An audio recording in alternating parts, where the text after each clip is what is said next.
The internal political conflict that has plagued the islands is not the main focus of Chief of War's 7th episode on Apple TV+.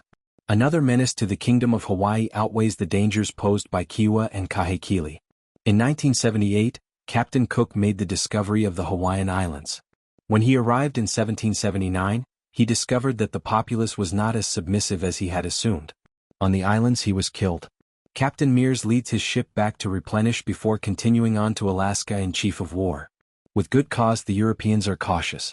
As they were driven from the islands, they unintentionally left John Young behind while saving Kaini from the warriors of King Kahekili. One of Meares's men, Marley, robs an American trader named Captain Metcalfe of the charts to Hawaii as they are traveling. Metcalfe and Marley were getting closer to the islands as episode 6 came to a close. Keani had already been dropped off by Meares's ship, which continued on. Marley's only goal is to assist Captain Metcalfe in making money off of the islands. Their goal is to take control of the commerce and establish a presence on the islands early. Upon arrival, a party of men is led ashore by Metcalfe and Marley. They pursue a Hawaiian boy they see with the intention of killing him, but the young man leads them into a trap. The white men are surrounded and led to Kamehameha. Although Kaiani and Tony maintain they are more dangerous than they appear, Metcalfe persuades Kamehameha that they are peaceful and wish to trade. Although John Young is hesitant to fully trust them, he also keeps quiet about them. Kaiani makes the decision to act independently. In order to abduct Marley for his involvement in Tony's ensnaring in Zamboanga, he brings Tony and Nahi to the ship. Kaiani and his chorts are sent ashore when Kamehameha interrupts the mission after being warned about it.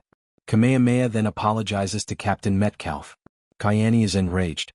Only his family knew about his journey. He first points the finger at his brother Namek, who insists he didn't inform Kamehameha.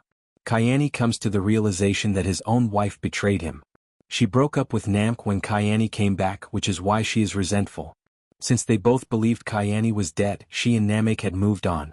Kupuohi missed being with Namek, but she also noticed that her husband had changed, so she dutifully went back to him when he returned. Additionally, Kaiani's close relationship with Kamehameha's wife Kahumanu is known to Kupuohi.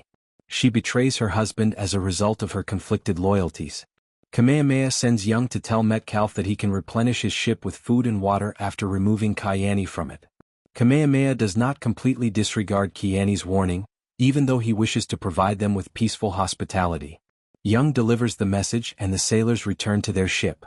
But rather than leaving by boat, they head for another harbor where fishermen and farmers live in harmony with their families.